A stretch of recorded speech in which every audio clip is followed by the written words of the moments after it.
Procesos fisiológicos a nivel de la nefrona distal. Una vez que el ultrafiltrado comienza a circular por los distintos sectores de la nefrona, es decir, por el túbulo proximal, asa de Henle, nefrona distal y túbulo colector, su composición se modifica debido a procesos de reabsorción y secreción. Estos van a determinar la composición y el volumen final de la orina. La composición y el volumen final de la orina tienen por objetivo, al excretarse, mantener la homeostasis del medio interno. En los sectores más proximales de la nefrona, es decir, túbulo proximal y asa de Henle, se producen varios mecanismos de reabsorción. 2/3 de reabsorción de agua y sodio, la reabsorción de la totalidad de la glucosa y de los aminoácidos, por ejemplo. Mientras que estos sectores más distales, fundamentalmente a nivel del túbulo colector, son más susceptibles de ser regulados. Es decir, que a este nivel se va a establecer finalmente si en la orina se excretan más o menos sodio, más o menos cloro, más o menos agua. Y esto va a estar determinado a su vez por las necesidades del organismo y del medio interno. Como recordarán, a nivel del riñón existe una capa más superficial que es la corteza y una capa más profunda que es la médula. A nivel de la médula existe un gradiente osmótico medular que va desde los 300 a los 1200 miliosmoles por kilogramo de agua.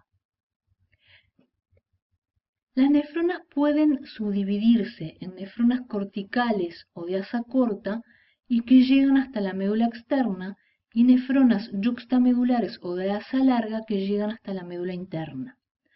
Aquí, por ejemplo, tienen una nefrona de asa corta donde pueden observar el túbulo proximal que llega hasta el límite, ¿verdad?, entre la corteza y la médula, luego un segmento descendente fino que llega hasta la médula externa, que da paso al segmento ascendente grueso que desemboca en el distal y este a su vez en el colector. La nefrona de asa larga, que posee su corpúsculo, el túbulo proximal, luego posee un segmento descendente fino que es mucho más largo que en el caso de la asa corta, que llega hasta la médula interna y, a diferencia de la nefrona de asa corta, presenta un segmento fino ascendente, ¿verdad?, que a nivel del límite entre la médula externa y la interna da paso al segmento grueso ascendente de la asa de Henle, que luego sigue por el distal y el colector. Esto va a presentar implicancias funcionales. ¿Por qué? Porque la asa corta llega a este nivel y en este nivel la osmolaridad peritubular alcanza los 600 miliosmoles por kilogramo de agua, mientras que la nefrona de asa larga, a nivel de la horquilla, si uno determina, ¿verdad?, o ve qué es lo que a este nivel, como es la osmolaridad peritubular, es de 1200 miliosmoles por kilogramo de agua. Reabsorción de agua. Ustedes saben de que por día filtran 180 litros de agua, de los cuales solamente se excretan 1 a 2 litros por día. Por lo tanto, se reabsorbieron 178-179 litros por día. La mayor parte se reabsorbió. ¿Por qué les parece a ustedes que filtran tantos litros de agua por día si solamente se excretan 1 a 2 litros? La reabsorción de agua ocurre en un 67% en el túbulo proximal, un 15% en el asa de Henle y un máximo de un 17% en el colector. En el colector, la cantidad de agua que se reabsorba va a depender de las necesidades del organismo, porque ya habíamos dicho que en este sector existía un proceso de regulación según las necesidades del medio interno. Estos segmentos de la nefrona, cápsula de Bowman o barrera de ultrafiltración en realidad, túbulo proximal y segmento fino descendente de la asa de Henle son permeables al agua. El túbulo colector solo es permeable en presencia de la hormona antidiurética o cuando los niveles plasmáticos de hormona antidiurética son elevados o detectables, mientras que el segmento ascendente del asa de Henle y la nefrona distal son impermeables al agua. Reabsorción de agua. En el asa de Henle, el fluido que entra siempre es, en condiciones normales, isotónico, y el que sale siempre es hipotónico y reducido en volumen. Si el volumen está reducido y si el fluido es hipotónico, ¿qué ocurrió en el asa de Henle? Podemos deducir que existió reabsorción de agua y de sodio.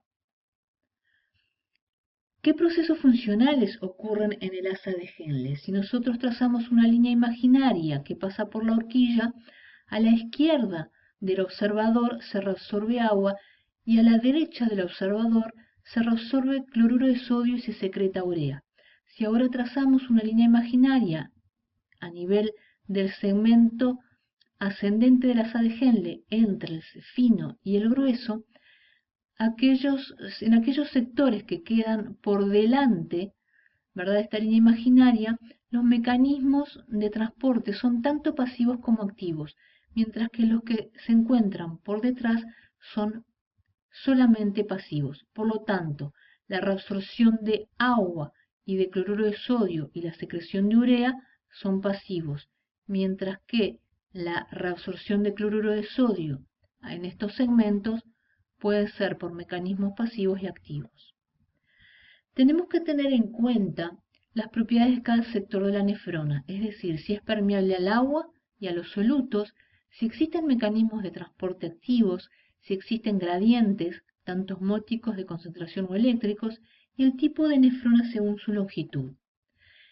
Si nosotros ahora estudiamos la reabsorción de agua por el segmento descendente delgado, el segmento descendente delgado es muy permeable al agua, pero casi nada permeable a solutos. ¿Por qué es permeable al agua?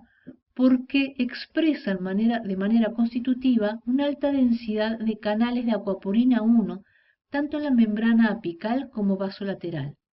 Además, no existen mecanismos de transporte activos en este segmento.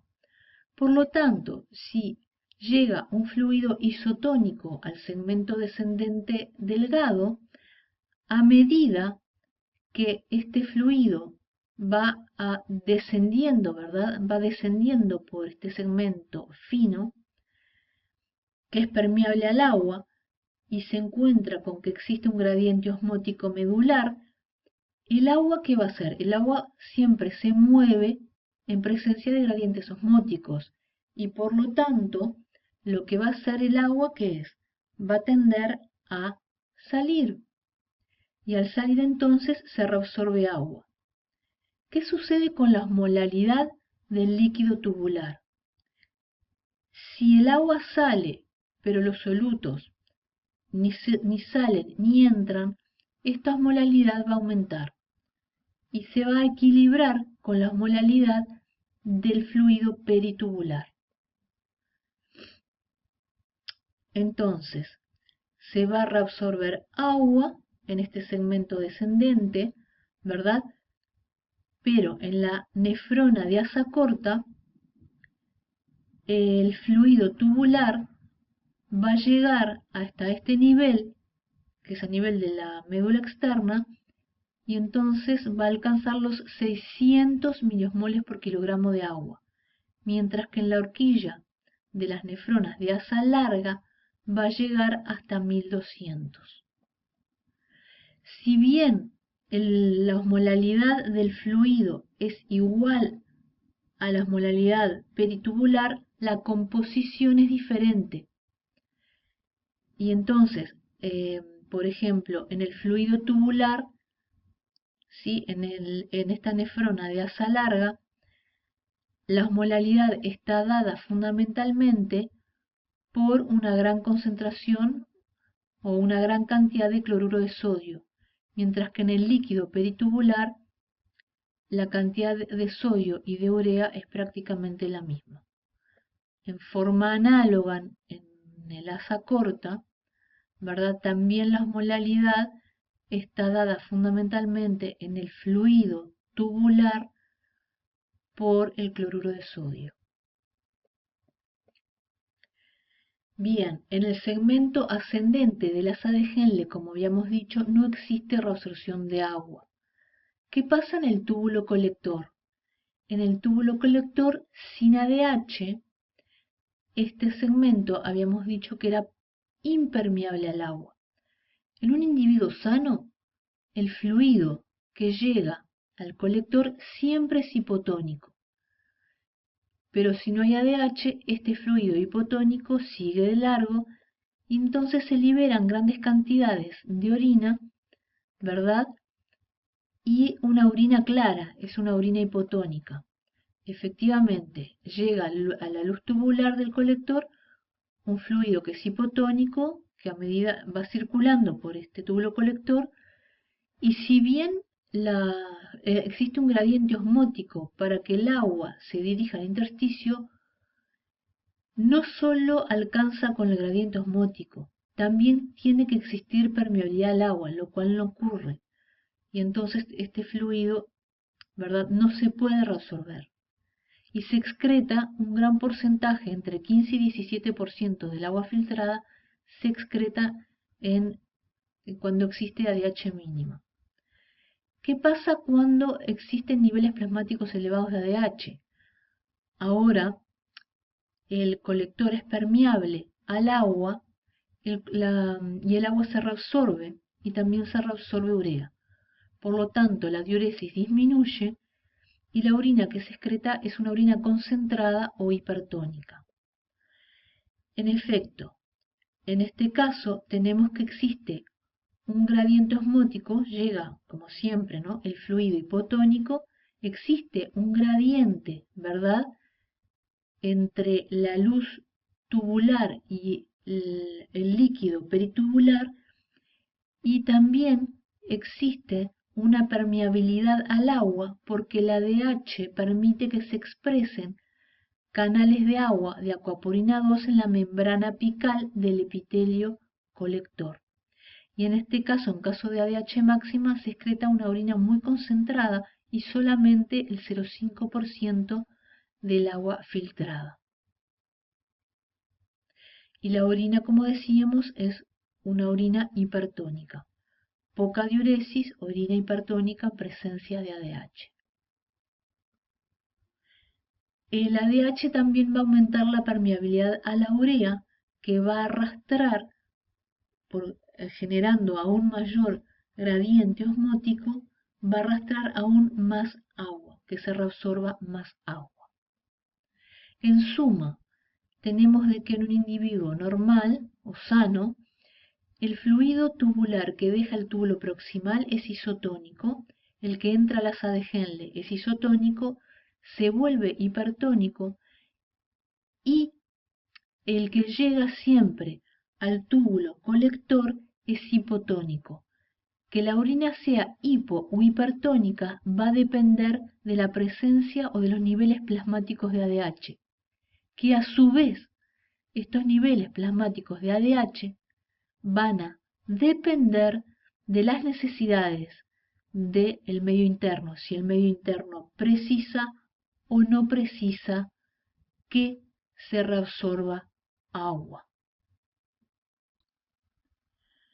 ¿Cómo es la concentración de inulina en la cápsula de Bowman, es decir, en el ultrafiltrado, en comparación a la concentración de inulina en el plasma? Como la inulina y el agua filtran libremente, la relación masa sobre volumen, es decir, la concentración de inulina, se mantiene constante en el plasma y en el ultrafiltrado. Y por lo tanto, la concentración de inulina en el ultrafiltrado es igual a la concentración de inulina en el plasma, y este coeficiente K vale 1. Ahora queremos saber cuál es el valor de este coeficiente al inicio del asa de Henle, en la horquilla del asa y al final del segmento ascendente. Comencemos primero por vincular la concentración de inulina al inicio del asa de Henle, que es lo mismo que decir al final del túbulo proximal. La concentración de inulina en el asa de Henle es igual a la masa de inulina al inicio de Henle sobre el volumen que existe al inicio del asa de Henle. Esto será igual a este coeficiente K por la masa de inulina en el ultrafiltrado por el volumen que hay en el ultrafiltrado. Esto es lo mismo.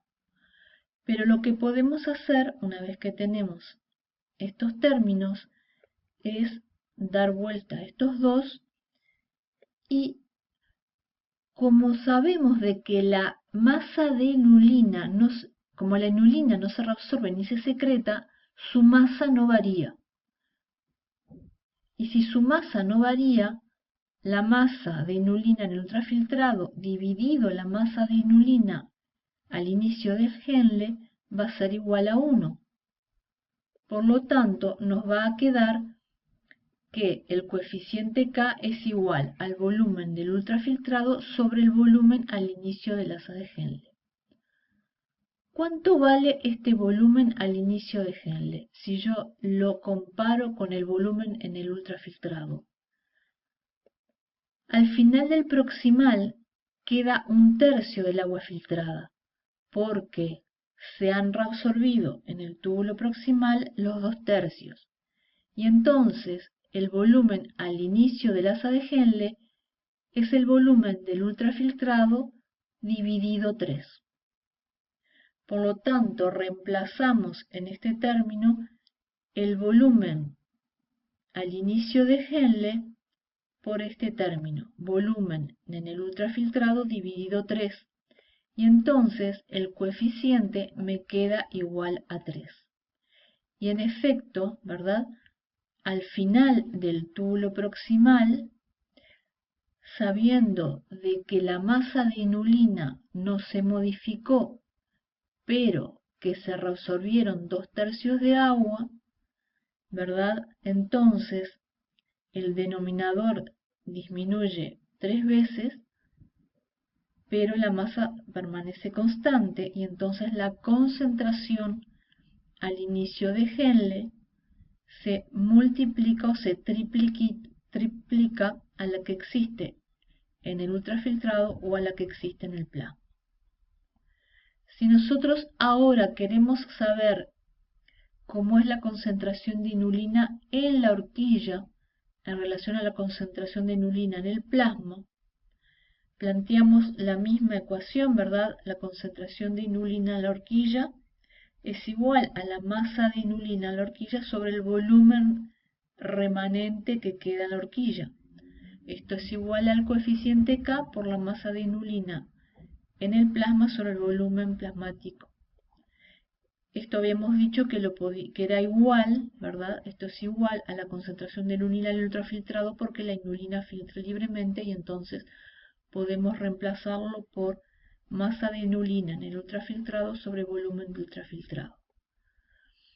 Al igual que hoy, podemos dar vuelta a estos términos, y lo mismo va a pasar que en el ejemplo anterior. La masa de inulina no varía a lo largo del túbulo. Por lo tanto, la masa de inulina en el ultrafiltrado es igual a la masa de inulina que existe en la horquilla, porque no se reabsorbe ni se secreta inulina. Y entonces, ¿verdad? Este término es igual a 1. Y nos queda, simplificada la ecuación, coeficiente es igual al volumen en el ultrafiltrado sobre volumen en la horquilla. Vamos a hacer el mismo razonamiento que hoy. ¿Cuánto vale el volumen en la horquilla en comparación con el que hay en el ultrafiltrado. Del volumen que está en el ultrafiltrado habíamos dicho que aproximadamente un 65% se reabsorbe en el proximal y un 15% se reabsorbe en el segmento descendente del asa de Henle. Por lo tanto, se reabsorbió cuando llegamos al nivel de la horquilla un 80% del agua que filtró y queda solo el 20%, que es lo mismo que quede un quinto. Por lo tanto, podemos reemplazar el volumen en la horquilla, ¿verdad?, por volumen en el ultrafiltrado dividido 5. Estos términos se van y me queda que el coeficiente K es igual a 5 y que entonces la concentración de inulina en la horquilla es 5 veces la concentración de inulina en el ultrafiltrado o 5 veces la concentración de inulina en el plasma. Si ahora vemos cómo es la concentración de inulina al final del asa de Henle en relación a la concentración de inulina en el plasma, ¿cuánta agua o cuánto volumen se reabsorbió desde la horquilla hasta el final del asa de Henle? No se reabsorbió nada de volumen, ¿verdad? Y por lo tanto se mantiene constante la relación que habíamos calculado para el final de la horquilla. La concentración de inulina entonces al final del asa es la misma que a nivel de la horquilla. Es 5 veces la concentración de inulina en el ultrafiltrado o 5 veces la concentración de inulina en el plasma. Por lo tanto, ¿qué nos dice este coeficiente K en este tipo de ejercicios con respecto a el agua o con respecto al manejo renal del agua? Como la inulina no se reabsorbe ni se secreta, su masa es igual todo a lo largo del túbulo. Y si su concentración varía, como su masa no varía, lo que varió fue el volumen. Es decir, que nos está dando una indicación de si el agua se reabsorbió y cuánta agua fue reabsorbido antes de ese nivel de la nefrona. Reabsorción de cloruro de sodio. Los 2/3 del sodio que se encuentran en el ultrafiltrado van a ser reabsorbidos por el túbulo proximal. El 25% del sodio filtrado va a ser reabsorbido o puede ser reabsorbido a nivel del segmento ascendente del asa de Henle, mientras que el resto de ese sodio puede ser reabsorbido por los túbulos contorneado distal y túbulo colector. En el asa de Henle, reabsorción de sodio. En el segmento descendente del asa de Henle no existe reabsorción de sodio. ¿Qué ocurre en el segmento ascendente delgado del asa de Henle? Existe una reabsorción pasiva de cloruro de sodio. Recordamos las propiedades de este segmento. Este segmento es impermeable al agua, pero es muy permeable al cloruro de sodio, al contrario de el segmento descendente delgado.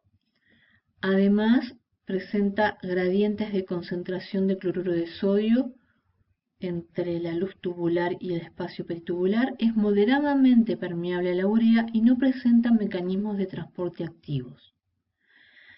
En este sentido, el fluido tubular que entra al segmento delgado ascendente es un fluido, ¿verdad?, que es hiperosmolar, que tiene la misma osmolaridad que el líquido peritubular, pero su composición es diferente, ¿verdad? Tiene mucho mayor contenido en cloruro de sodio que el líquido peritubular. Y por lo tanto, esto determina que exista un gradiente de concentración, ¿verdad?, desde el líquido tubular hacia el líquido peritubular. El cloruro de sodio entonces puede difundir en forma pasiva en este sentido, ya que existen, por un lado, gradientes de concentración y además porque este segmento ascendente fino es permeable al cloruro de sodio. ¿Qué pasa con la urea? La urea, por el contrario, está más concentrada en el líquido peritubular. Este segmento también es permeable a la urea y por lo tanto la urea va a difundir desde el líquido peritubular hacia el líquido tubular, es decir, que se va a secretar en forma pasiva.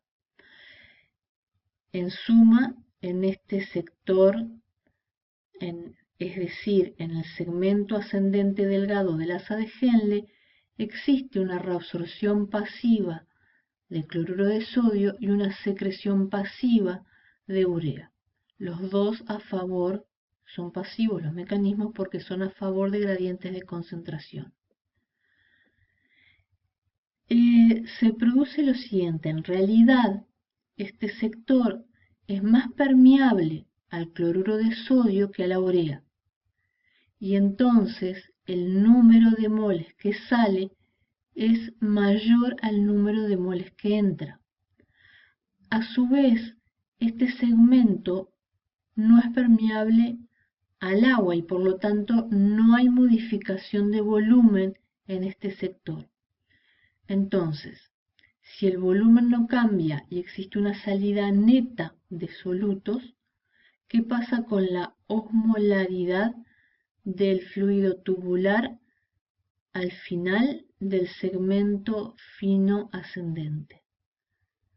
Va a disminuir de manera tal que cuando entra, ¿verdad? Cuando este fluido tubular entra al segmento grueso, ya tiene una osmolaridad menor que el líquido peritubular. Segmento grueso ascendente, reabsorción de sodio a este nivel. A este nivel existen mecanismos de reabsorción de cloruro de sodio, tanto activos como pasivos. También existen mecanismos de reabsorción activos y pasivos en la nefrona distal, es decir, en el túbulo contorneado distal y en el túbulo colector.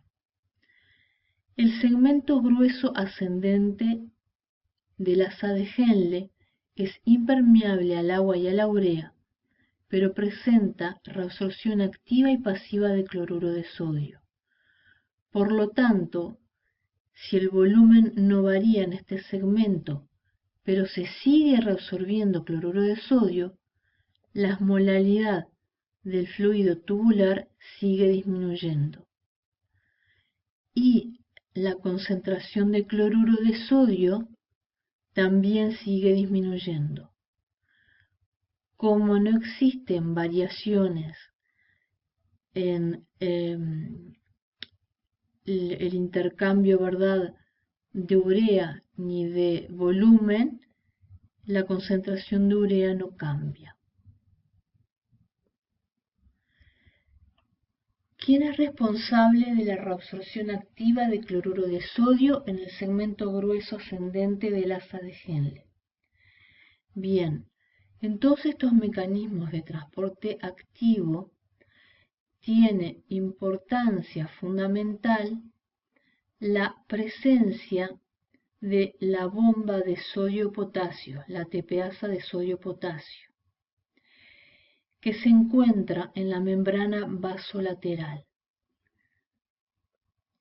Esta bomba va a mantener una concentración baja de sodio en el interior celular, lo cual facilita o promueve que exista un gradiente de concentración de sodio entre la luz tubular y el interior celular. Y entonces, esto determina que el mecanismo de transporte o de reabsorción de sodio sea secundariamente activo, porque utiliza el gradiente generado por la ATPasa a nivel vasolateral. A nivel de la membrana apical va a existir un transportador que es un cotransporte de sodio, potasio y 2 cloruros. Este cotransporte, como dijimos, este cotransportador utiliza entonces la energía, ¿verdad? En definitiva, de la sodio-potasio TPasa. La concentración de potasio a nivel intracelular está aumentada o se mantiene elevada debido también a esta bomba, ¿verdad? Y va a salir a favor de gradientes de concentración y facilitado por unos canales de potasio desde el interior celular por la membrana apical hacia la luz tubular. De esta manera existe siempre una concentración de potasio a nivel del fluido tubular y un contenido de potasio que permite entonces que sea nuevamente ingresado por este cotransportador. Este cotransportador es dependiente de carga. ¿Qué quiere decir? Quiere decir que si llega más sodio al fluido tubular, reabsorbe más sodio. En este sentido, se dice de que los diuréticos que actúan en el túbulo proximal, ¿no? Aquí, en el túbulo proximal, no son muy efectivos. ¿Por qué? Porque si el diurético inhibe la reabsorción de sodio en el túbulo proximal, va a llegar más sodio al segmento grueso ascendente y va a ser reabsorbido de todas maneras por este cotransportador que es dependiente de la carga. Sin embargo, los diuréticos que inhiben el cotransportador a nivel del segmento grueso ascendente son muy efectivos y pueden llegar a inhibir hasta el 25% de la reabsorción del sodio filtrado. Este cotransportador además va a ser estimulado por la ADH y puede ser inhibido por los diuréticos de asa, ¿verdad? Se denominan diuréticos de asa y como ejemplo tenemos el furosemide.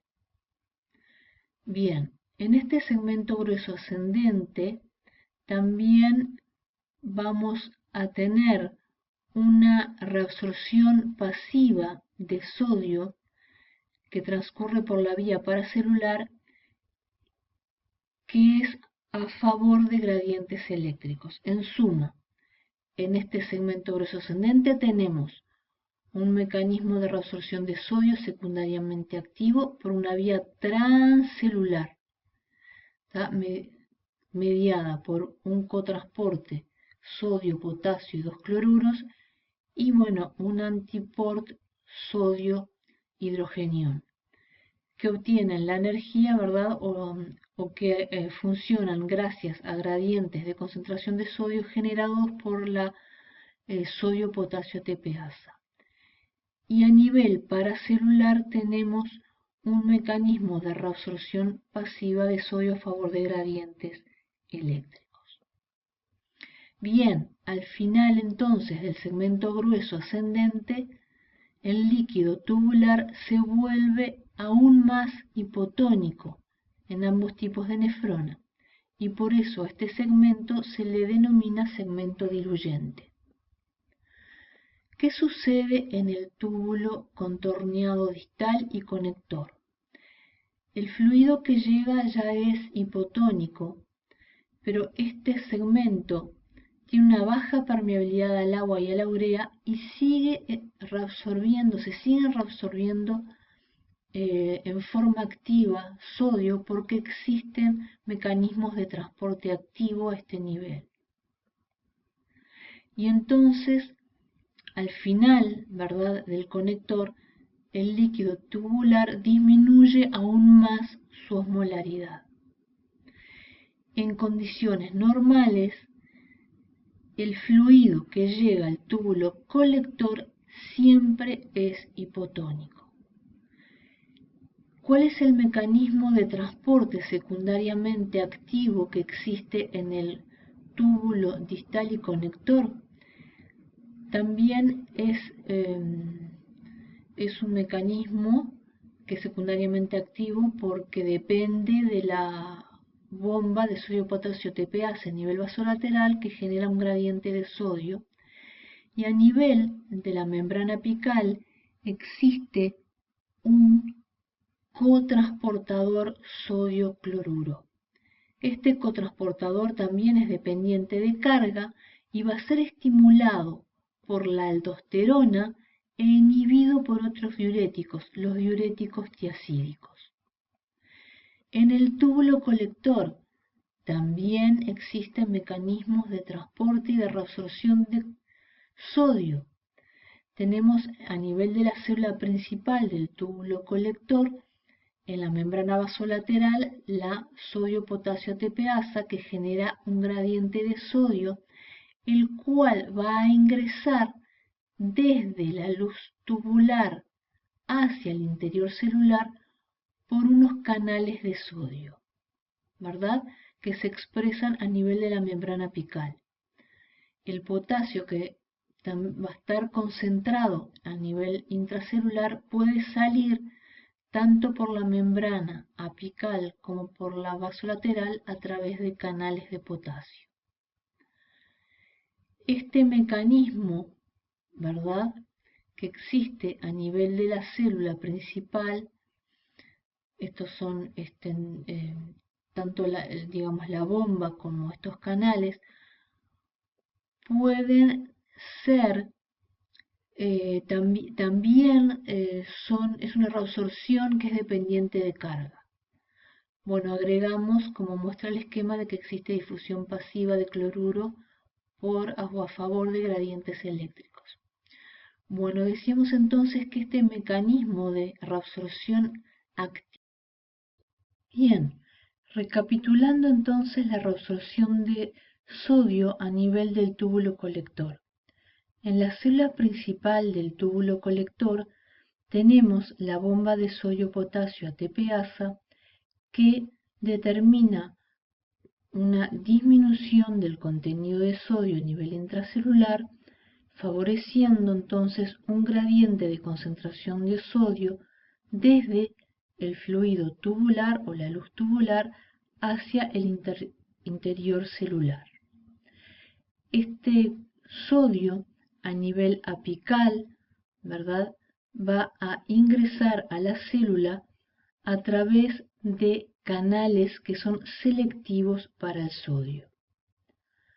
A su vez, el potasio que se acumula a nivel intracelular también por acción de esta bomba de sodio-potasio TPasa puede ser secretado hacia la luz a través de canales sensibles, ¿verdad?, al potasio. En realidad, también lo que va a ocurrir es que la reabsorción de sodio, que va a ser importante en comparación a la secreción de potasio, ¿verdad?, que es una carga positiva, va a determinar que exista una diferencia de potencial transepitelial luz negativa que va a dar la fuerza impulsora por gradientes eléctricos para que el cloruro difunda de manera pasiva. Bien, en suma entonces tenemos la bomba de sodio-potasio ATPasa que habilita la reabsorción entonces de sodio a nivel de la membrana apical, mecanismo secundariamente activo y secreción de potasio, y existe una difusión pasiva de cloruro. Bien, el mecanismo de transporte, ¿verdad?, secundariamente activo, también es dependiente de la carga. Es decir, que si llega más sodio por el fluido tubular a nivel del colector, se va a reabsorber más sodio. Este mecanismo, a su vez, es estimulado por la aldosterona. Como ustedes saben, la aldosterona de por sí estimula la reabsorción de sodio por distintos sectores de la nefrona y disminuye la natriuresis. Por lo tanto, disminuye la natriuresis. Y va a ser inhibido este mecanismo por antagonistas de la aldosterona, por el factor atrial natriurético y las prostaglandinas, y por otros diuréticos. Los diuréticos conservadores de potasio, tal como el amiloride, que lo que hace es inhibir, ¿verdad?, a estos canales de sodio. Bien, en suma, si acá representamos, ¿verdad?, los distintos sectores donde se reabsorbe el sodio, acá se acuerdan que en el proximal tenemos reabsorción de sodio en un 60 o 70%, ¿verdad? A nivel del segmento grueso ascendente está el cotransportador activo, ¿verdad?, secundariamente activo, donde que puede ser inhibido por los diuréticos de asa, y que en definitiva son los diuréticos quizás más efectivos porque pueden llegar a inhibir un 25% del sodio reabsorbido. Después, a nivel del segmento, ¿verdad?, distal, del contorneado distal, teníamos el cotransporte sodio-cloruro, que puede ser inhibido por los diuréticos denominados tiazidas, mientras que a nivel del colector, los canales, ¿verdad?, sensibles al sodio pueden ser inhibidos por los diuréticos ahorradores de potasio. La inhibición, como decíamos, de la reabsorción de sodio a nivel del túbulo proximal no es muy efectiva porque si ustedes inhiben la reabsorción de sodio, aumenta la carga de sodio que va a llegar a estos segmentos más distales, y todos estos mecanismos de transporte y de reabsorción de sodio son dependientes de carga. Y entonces el sodio que no se reabsorbió, ¿verdad?, va a ser reabsorbido por estos mecanismos de transporte más adelante.